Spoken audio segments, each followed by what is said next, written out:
Hello, everyone. I want to thank you for tuning in to another episode of Natural is F. This is a show that we do every Tuesday at 6 o'clock p.m. on all things relevant media that you can find us on Facebook under all things relevant media. You can go to YouTube and catch us streaming live at all things black media on YouTube. But make sure you hit like and share. I want to thank y'all, our listeners, for tuning in to this show. We want you to support by, first of all, watching it and hitting like and sharing it with other people around you, but also donate to All Things Relevant, where they can continuously bring you all things that are relevant. Now, we have a good show today where we're going to get off. I know a lot of stuff that we're hearing in our news and in the world today is surrounded around COVID. But we're going to change that dialogue for just a little bit. We're going to change the narrative for just a little bit. And let's talk about some other aspects of health. You know, COVID is not the only situation that's going on in the world that's destroying folks, that's destroying people's lives, their health, and their happiness. So we're going to look at other areas in our world and other things that's going on in our world that we are suffering from and help us overcome those things. And for us to do that, we're going to go on the topic of what our modality is. Our modality is holistic health, and a lot of people are unaware of that term that we deem holistic health. Now, most people, when they get sick, the first thing they reach for is medicine. And if they're not reaching for medicine, they're searching for herbs and remedies. So they are not really holistic, they are medicinal. Even if you're doing remedies and treatments, you're still medicinal because you're trying to medicate yourself with herbs and remedies. So it's not really holistic. When we define holistic, we get a sound body, mind, and soul. All right. So medicine don't, you say, target the mind, body, and soul. Remedies don't target the mind, body, and soul. But our technique, which you'll learn in part two of this topic, which is natural hygiene, is targets the body, mind, and soul. And matter of fact, the three topics that we're going to talk about in this session, we're going to be talking about the introduction. We're going to give you an introduction to the physiology of beliefs, which is looking at the mind and the hardware that is the seat of the mind. We're also going to look into natural hygiene, which is the physical aspect and the laws and concepts that govern this body and flesh that we use as a temple. We're also going to look at the biology of belief, where we're going to look at the potential of our soul in raising our awareness of consciousness. So when we are in alignment with our mind and we're in alignment with our physical and we're in alignment with our soul, then we are whole. We're sound in our mind, in our body, and in our soul when we are in alignment or in balance in these areas that we're going to introduce to you today here on Natural is Elf. So if you haven't gotten one yet, you should get you a pen and pad and get ready to jot down some notes because we're going to dig in to these three topics where you can get a very get very well acquainted with these three topics where you can start having you some sound health in those three areas that makes you whole. You know, a whole man must be sound in his body, in his mind, and in his soul. If you're just sound in your mind and your body is messed up and your soul is messed up, then you're not holistic. You're not a whole man. You're partial. You're piecemeal. If you got a good mind but you have a terrible body, you know, and a terrible soul, then you're messing up there as well. If you got a good soul and you lacking body and mind, you're still not whole. So the objective of holistic health is to target the mind, body, and soul and bring balance and bring soundness, bring healing and health in those three areas synergistically at the same time, you know, where they can you'll say help you grow into this whole being, where you can have the best being that you could be. All right. So let's start off with the introduction to physiology. Um, and I want to tell you, we're not medical doctors, we're not herbalists, we're not psychiatrists, or any of those so called medical modalities. We're holistic doctors, naturopathic practitioners, natural orthopathic practitioners, hygienic doctors that teaches the concept of holistic health using natural hygiene and all of the natural ways that doesn't use with drugging treatments or any of that type stuff. If you feel that you have a medical problem that need medicine, then you need to contact your medical doctor. You know, because we have no medicine here, and we don't encourage medicine. If you have an issue that you think that a psychiatrist can help you with, that needs psychiatrist work or anything like that, we suggest that you contact your qualified psychiatrist, because we don't use any of their modalities either. But we use holistic thought patterns and spiritual research that will help you evolve into a higher, happier self or a higher, happier being. So, the introduction to physiology. A lot of people neglect physiology, how things function, how things work. Um, Even in our mind, our brain controls a lot of the functions throughout our body, not only this through our body, but also uh, in the way that we act, behave as well. So that brain is very important to our day-to-day functions. So when that brain is out of whack or been abused, damaged or anything of that nature, then obviously we're not going to function at our higher state of being.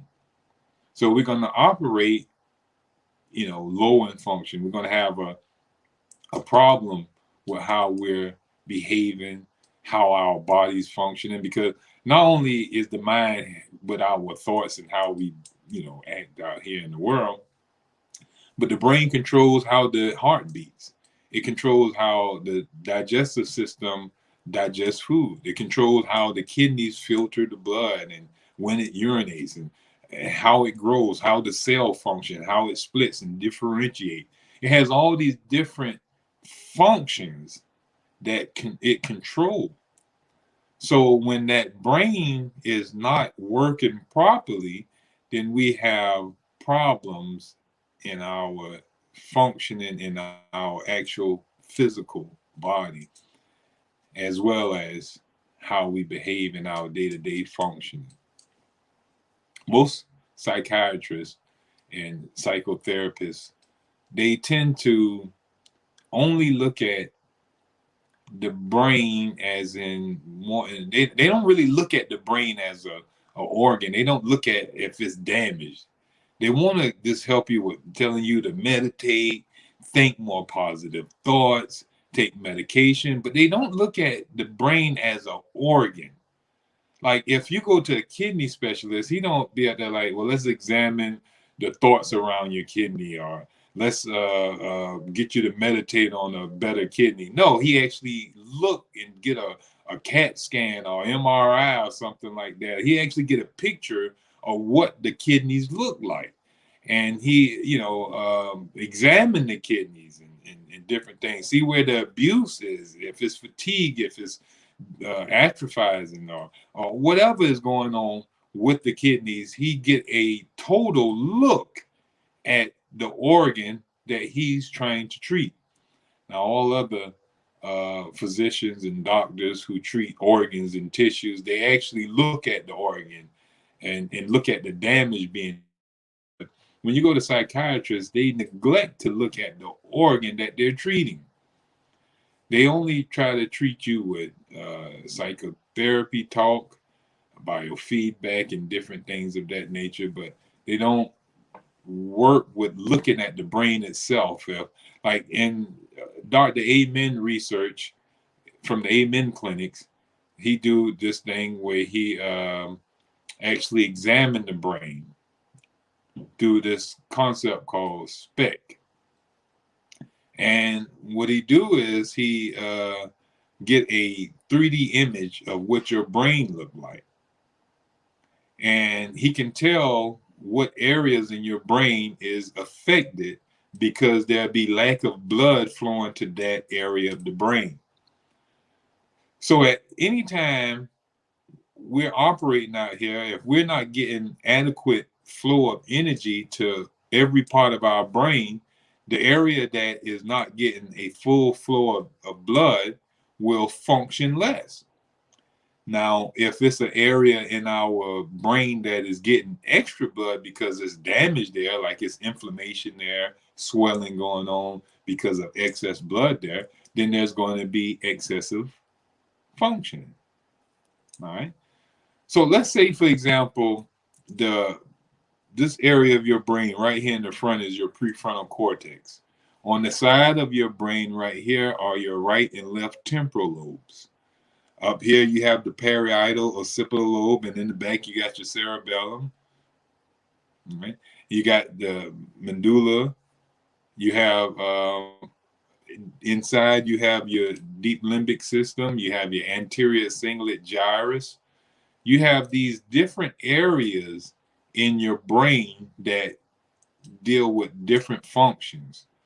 Each one of those brain regions have specific functions that they cater to throughout the body. Now, if any of those organs are damaged or those regions of the brain are damaged, then depending on the damage, whatever they control will be, you'll say it will be like cause them to function less or function more. If the organ is damaged and it's restricting blood flowing there, then it's going to function less. If it's getting too much blood in that area, then it's going to start functioning more. So you're going to have excessive action. Now, let's say that can be favorable in some areas and it can be less favorable in certain circumstances. Let's say that you have an organ that controls your kidney flow and urination. Now you're excessive urinating, or one that if it's low functioning, then you're not urinating effectively. So you start building up fluid on the body. So the control is no longer controlling it in balance. So you can develop issues, disease, and suffering in your body, all because there is brain damage going on. And a lot of things can cause brain damage in us. It can be from hitting ourselves in the head, getting hit in the head, playing sports such as football, soccer, that you use your head to hit the ball, or you get hit from head-on-head collision with football in those helmets. Matter of fact, I know the ATR group and some of those who are partners of ATR, they putting a helmet together that's supposed to help with all these concussions and stuff, with protecting people's brains, because the brain is really fragile. It's like butter. It's the consistency of butter. It's not that formaldehyde thing that you see in the laboratory. Excuse me.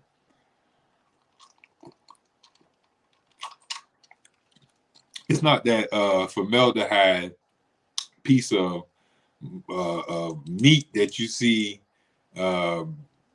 all mixed up in the laboratory jar in formaldehyde, embalming fluid, but to preserve it where you can keep seeing it. But it's like custard. It's like the consistency of custard, and it sits inside this bony structure called a skull.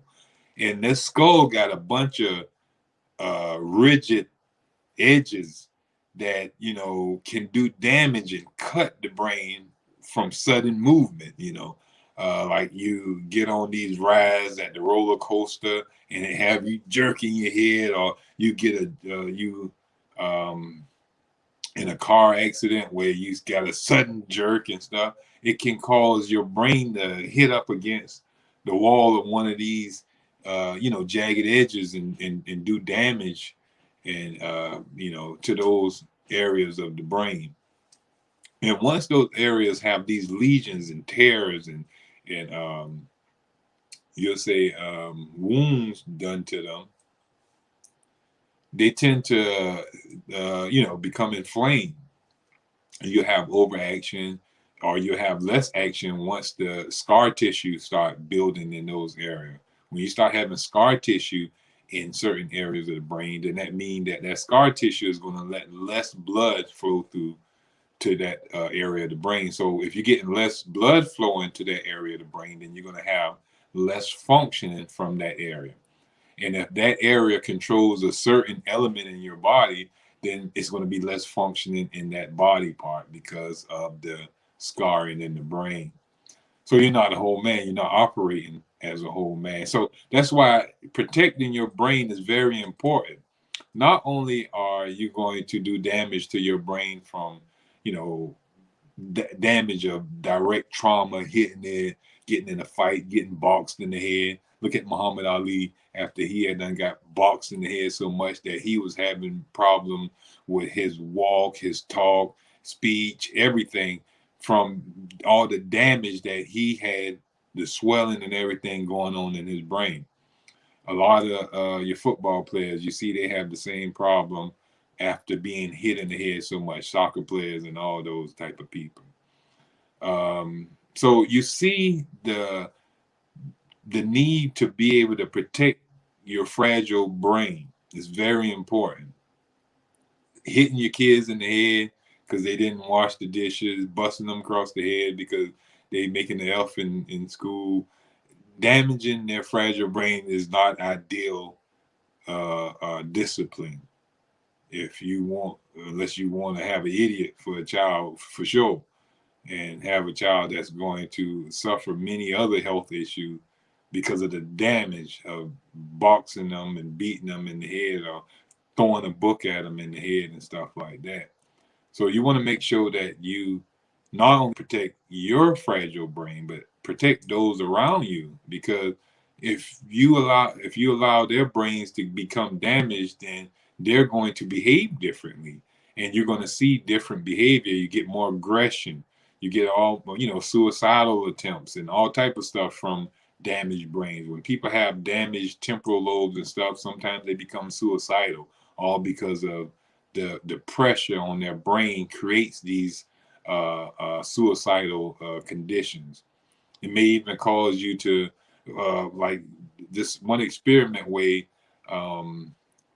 the guy did a experiment on rats in the laboratory where he did lesions, where he actually did lesions with a scalpel where he cut and parts of the hypothalamus gland.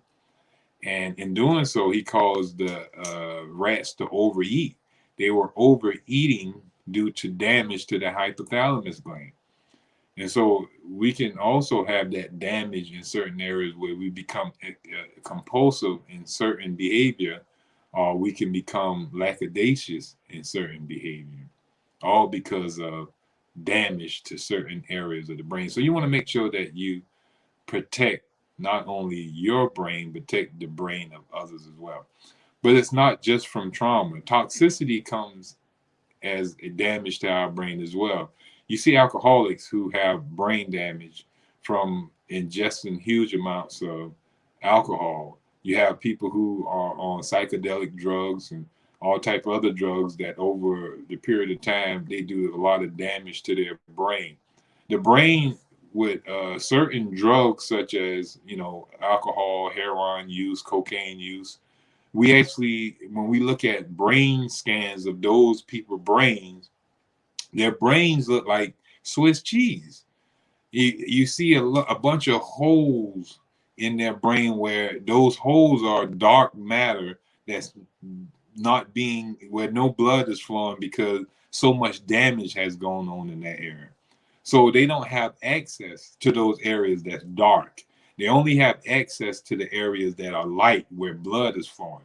And there's not many areas flowing with blood.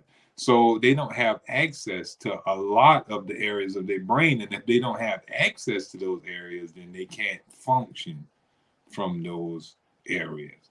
So they get less function. That's why you see people act erratic after, being on drugs so long. They don't walk properly. They take too long to talk. They have speech impediments. They have all these different, they have Tourette's syndrome. They have all these different brain issues that are a result of trauma, toxicity from so much pollution that they've allowed to go into their brain and irritate and cause damage to their brain. Now, not only just those type of drugs, salts, seasonings, poisonings, all these different poisonings that we take from even heavy metal. When we eat a lot of seafood, we get a lot of heavy metal poisoning. We drinking the city water out of our faucet, all the poisons that they dump into them. All those heavy metals can actually cross the blood-brain barrier and get into the brain and do damage to cells in our brain and cause us to eventually start having problems. Now, overuse of pleasure, such as overusing sex, and other so-called dopamine releasing pleasures will actually do damage as well, and eventually have us with the symptoms of like Alzheimer's disease and dementia. So we want to make sure that we protect ourselves from toxins, and that's where we're going to go into the next step of being whole, which is protecting our physical body through a process called natural hygiene, or a science called natural hygiene. Now, natural hygiene is what we've been teaching from day one. All right. Now, once you take care of your brain, your mind, you need to also take care of the body as a whole.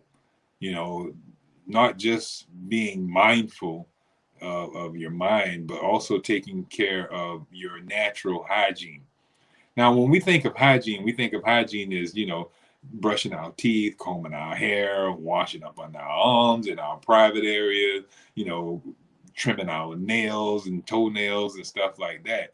That's what we think of as hygiene. Spraying ourselves with some cologne, putting a little makeup on, dyeing our hair. That's artificial hygiene. Proper hygiene is where your hair is automatically beautiful and nice. Your skin is automatically beautiful. You don't have to put on lotions and all because you got a vibrant skin oils and different things of that nature. You don't have to put colors in your eyes. Your eyes is naturally beautiful and bright. You don't have to brush your teeth with all this Colgate and stuff like that. You have natural white, beautiful teeth. You don't have to, use deodorants because you have a natural, you say, perfect essence coming out of your pores. You smell like what you eat. If you're eating fresh fruits and vegetables, then you're going to be smelling like that what you eat. So it's a way to build your body naturally. Natural hygiene is when you use natural elements of nature to naturally be beautiful, such as the air you breathe. The type of air you breathe will actually build your body healthy, or it will destroy your body and cause sickness, depending on what you're breathing. If you're breathing fresh oxygen, then you'll be building your body in such a way where it will naturally be building itself through a natural hygienic concept. If you get in sunlight, that's a natural way to get vitamin D where you can have strong bones. Now, there's an artificial way to get vitamin D, which is the medical people approach, where they tell you to drink milk, where they tell you to take vitamin D pills and other kind of nonsense. But you can naturally get the vitamin D that you need and get it where it's assimilable and absorbed into your body properly without causing you damage and all the other toxins that come along with the vitamin D pills and the poisons inside the milk. You don't have to get that. You can just get pure vitamin D from the sun rays and free. You don't have to pay nobody for pills or pay nobody for milk to get vitamin D when you can go right there and stand in the sun and let the sun beat on your skin and get pure vitamin D. So there's a natural way to hygiene, and then there's artificial ways to hygiene. The natural hygiene is the most efficient way and the most proper way that doesn't have any toxins that is going to be taken into your body to get to the state of perfect hygiene. Drinking water and drinking clean water. Remember, we talked about a lot of the municipal waters and all these spring waters and all these alkaline waters and all these other waters that they add heavy metals to, and these mineral laden drinks. You want to stay away from those drinks because they toxify your body, and that those toxins, they circulate through your body, doing damage, irritating cells and tissues that even reach all the way up to your brain. And here it is, you're affecting your brain again and the whole body in the whole. So you want to make sure that you're drinking purified, clean water. Back in the days, we call it holy water. Holy water, just holy water, nothing else. There's no other substances in it. It's just purely holy water. Holy water is H2O, nothing less and nothing more. So you want to make sure that's what you're drinking. So where we can get this type of water in our day and time is considered to be distilled water. Distilled water is pure H2O, neutralized water. It's not acidic and it's not alkaline. It's at the level of neutrality, 7.0. All right. So not only are we breathing fresh air, eating ideal foods, getting regular sunlight, drinking clean water, we have to make sure that we get proper sleep. Sleep is a big thing that we do in natural hygiene, and where we get adequate amounts of sleep, because we believe in natural hygiene that there is one cause to disease. And the only cause to every man's disease is rooted in toxemia. All the sicknesses that you're going through is the result of poisoned blood. Toxemia is poisoned blood. Everything that you can be suffering from, every sneeze, every cough, every inflammation, every bronchitis, every meningitis, every carditis, every uritis, every colitis, every arthritis, every laryngitis, every so-called jitis, every disease is the result of poisons accumulating in the body and blood and the tissue. And those toxins are irritating, causing inflammation in that part of the body, because the itis is the inflammation. And those symptoms that we see coming out of our body is the body rejecting or throwing off these toxins out of the blood. So every so-called disease is the result of poison buildup in our body. Toxemia, poison blood, poison body, toxicosis, internal toxins that have accumulated. But now, what causes this toxicosis? What causes this toxemia? Well, that's because our body become innervated. You don't become toxic off the first poison you indulge in. No, because the body have enough energy to deal with that poison, and it neutralizes it real rapidly and throws it off. But as you continuously indulge in these poisonous habits and live in these poisonous environments, over time, your body loses the energy to reject and neutralize and expel these toxins. So since the body doesn't have energy enough to expel, neutralize, and reject these poisons, the poisons tend to remain inside the body and accumulate. This accumulation is a toxicosis. Your blood tissues become saturated with poison. This saturation over time causes irritation. This irritation leads to inflammation. This inflammation started causing the body to go into a fight to drain out through ulceration, through abnormal routes. It won't take the regular route, it'll take abnormal routes, because the innervation, meaning that when you first drink alcohol, your kidneys is going to filter out the alcohol real rapidly, and you're going to go urinate. But if you keep doing that 30 times a day, 7 days a week, 12 months a year, eventually your kidneys is going to wear out from overuse. And so they're no longer going to be effective in getting rid of this waste. So if the waste is building up in your body now because the kidneys is fatigued and tired, then the body have to find alternative routes in which to get rid of the waste. So now it have to ulcerate out of abnormal routes. Now these abnormal routes is what you're going to feel as a dis-ease or suffering, because these toxins are coming out of routes that weren't designed to free toxins or drain toxins out of the body. So as they're going out of the body, they're irritating and damaging those areas in which they're coming out. So let's say that this liquor or nitrogen that you have building up in your blood because your kidneys are unable to get rid of it. Let's say that your lungs take up the efforts to protect the body from the ongoing accumulation of toxins. So the lungs want to spur out the uric crystals and urine that's building up in your blood. So you start building up fluid in your lungs, which you could cough out as mucus, phlegm, and stuff like that.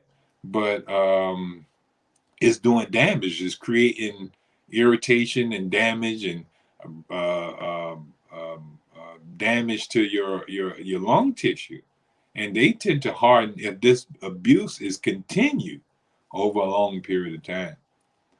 And if you use medicine to, you say, stop the lungs from coughing, then those fluids and poisons that are coming through there are just going to remain in the lungs and create worse issues where you'll start having pockets of fluid, which leads to like issues like pneumonia, when you could have easily cough out that stuff. But when you suppress it and allow it to stay in your system, you allow for worse issues to develop in your life.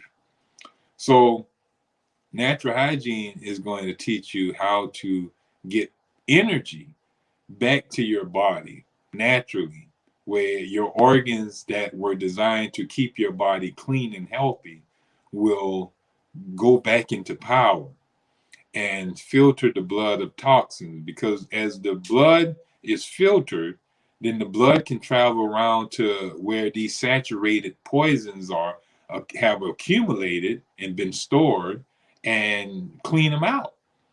You start having a detoxing effect going on when you start cleaning your blood. Every time you go urinate, that means that your blood has become a little bit cleaner.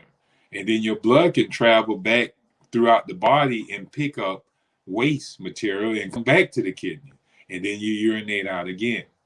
And you can keep doing this if you're not retoxing yourself. Now, it makes no difference to, be able to urinate if you're going to keep on retoxing yourself. If you keep on drinking, then the urination that you're doing is ineffective, because all you're doing is retoxing yourself.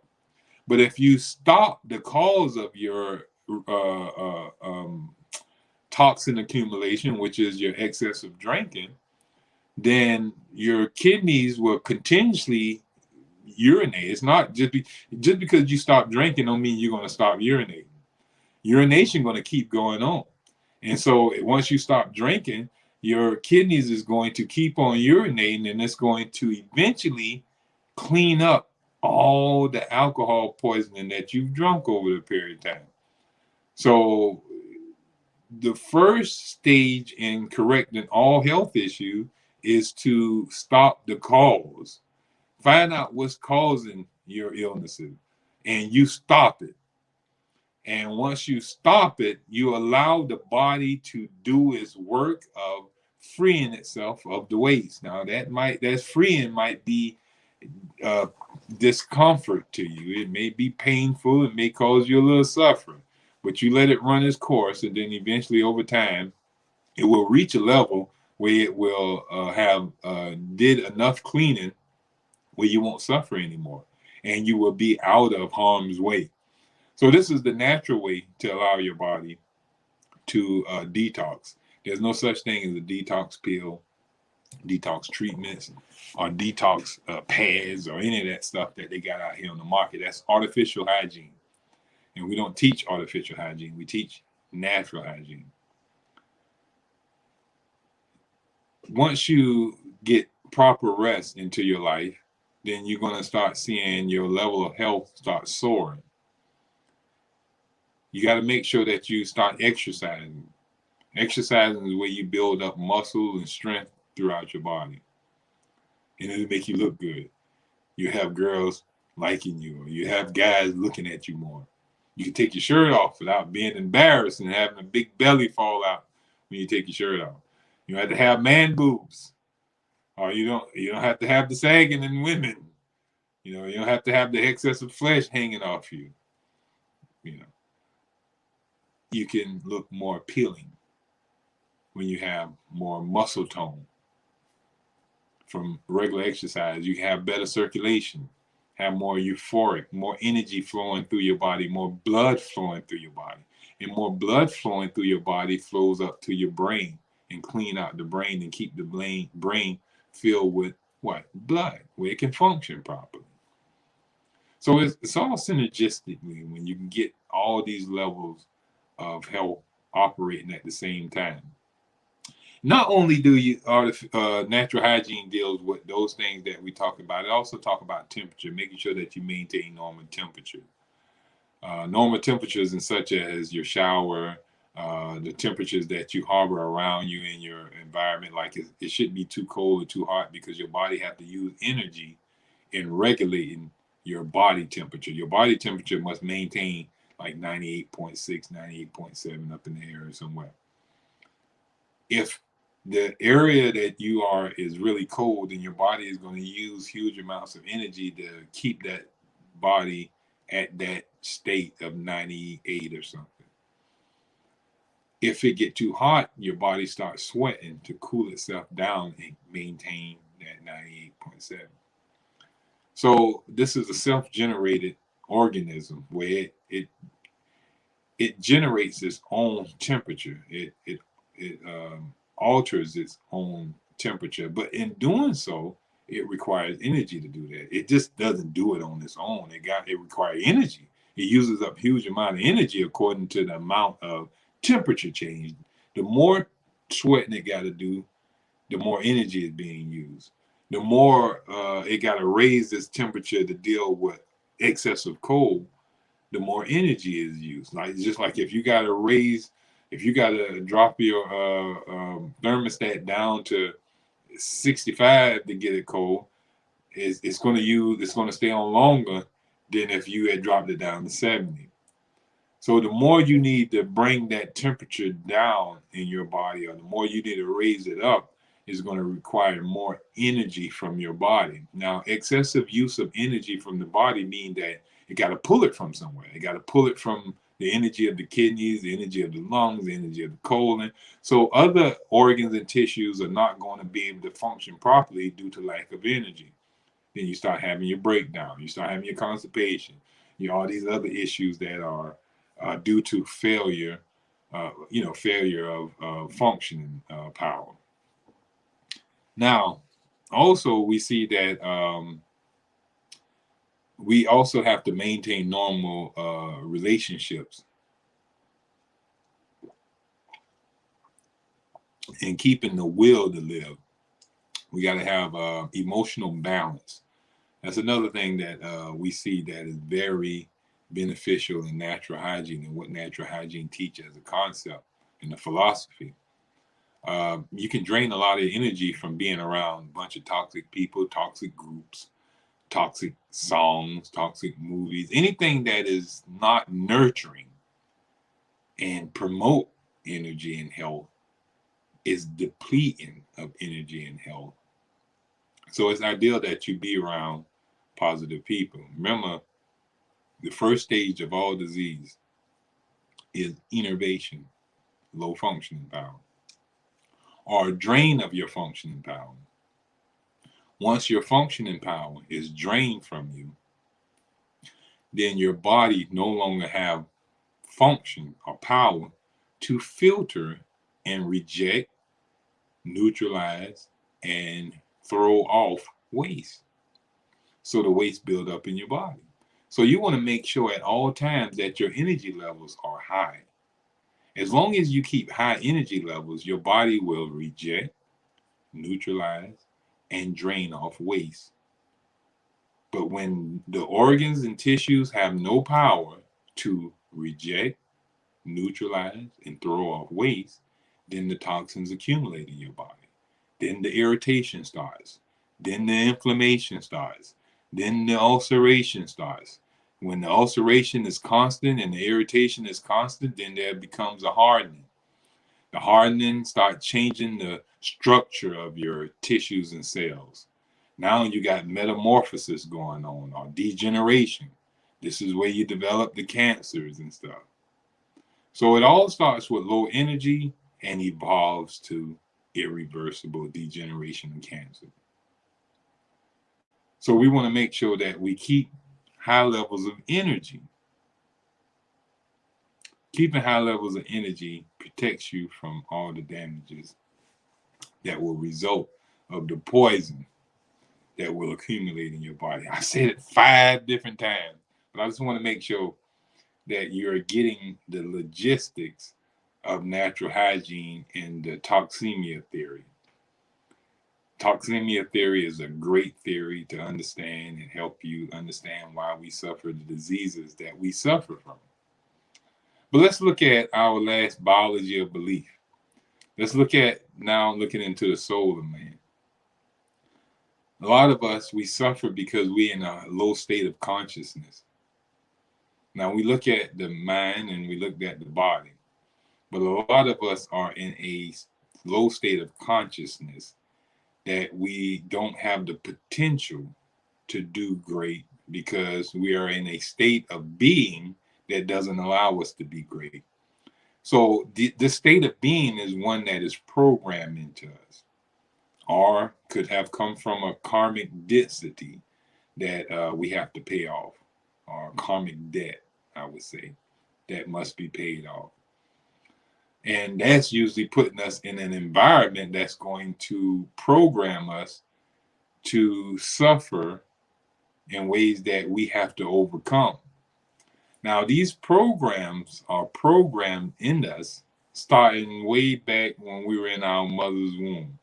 The last 3 months of being in her womb, we are being, you'll say, programmed to deal with the environment that we're about to come into. And imagine if we're coming into an environment that is hot, an environment that is where everybody's drinking and smoking, where a bunch of people fussing and fighting and cussing. So if all that is going around the mother while she's carrying around this baby that's about to be born, that baby is have to be ready to come out into this environment. So the programs that's being programmed in the subconscious mind of that baby, that infant inside of her, is going to be to protect for that environment. If it's nasty in there, if it's a bunch of foolishness going on, that baby is going to have programs to deal with that situation, to survive in that situation. If the environment is loving, excuse me, if the environment is loving, if their environment is,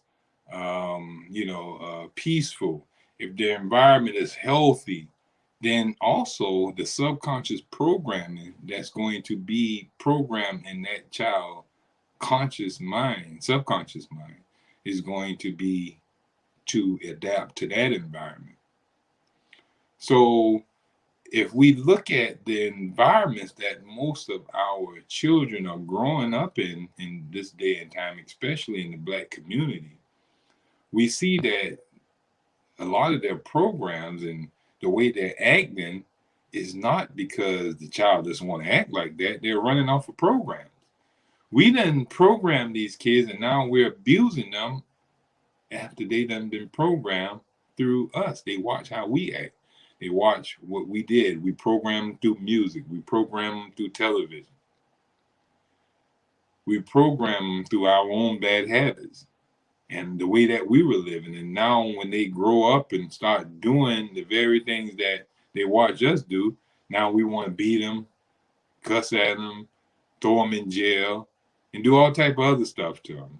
When in actuality, they're just following programs. Had we provided them with better programs, these kids would not be in the situation that we're facing today, with the youth killing one another, where the youth are acting out in rebellion because of the programming that they have been programmed with. So a lot of us, not only we're talking to youth, a lot of us have sabotaging beliefs. And a lot of us have sabotaging, behavior. We have limiting behavior that limit us from becoming our best. We have that behavior that causes us to get in trouble. We have behavior that don't allow us to find love. We have behavior that causes us to always seek out sex too much and seek out sex in unnatural ways with so many different people, even though that's not what we want. But there are programs that forcing us to do those type of things. Now, consciously, in our conscious spiritual mind, we don't want to do this type of stuff. We want to do right. We consciously want to be perfect. But the subconscious mind is a little stronger than our conscious mind. The subconscious mind is where is our habit mind. That's our habit mind. It's where we don't have to think. We can just act out of habit. It's automatic. It's on autopilot.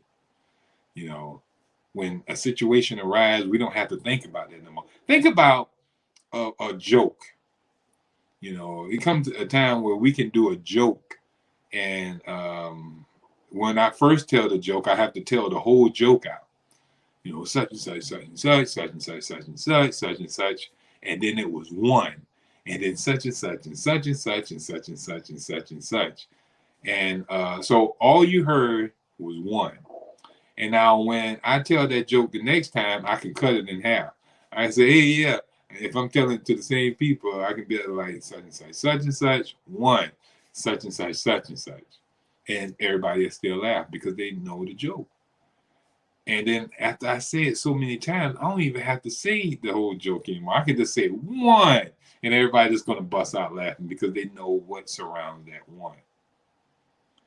So the same thing with your subconscious mind. After you do something repeatedly over and over, or get exposed to something over and over, your subconscious mind is like jumping at it like that. It's jumping at it like that. It's programmed to act and behave on it just like that within seconds without even thinking. Now, when we have a bunch of unhealthy programming inside of us, then we see the behavior. All we have to do is look at the behavior of a person, and we can tell what type of programs are programmed in their subconscious mind. And the way to get over these programming is to rewrite these programs. Now, here at Savannah Natural Health, and what I've been teaching my clients and those people who are suffering in my community and friends, we use this biofeedback called Psyche.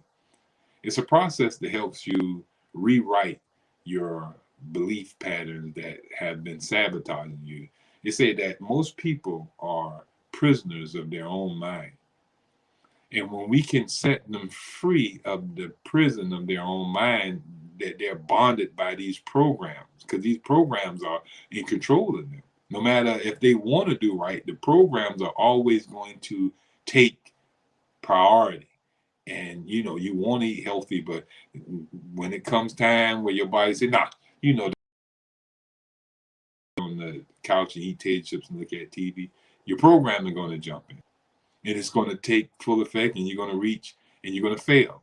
Consciously, you want it to do right, but subconscious, that's not how we roll, buddy.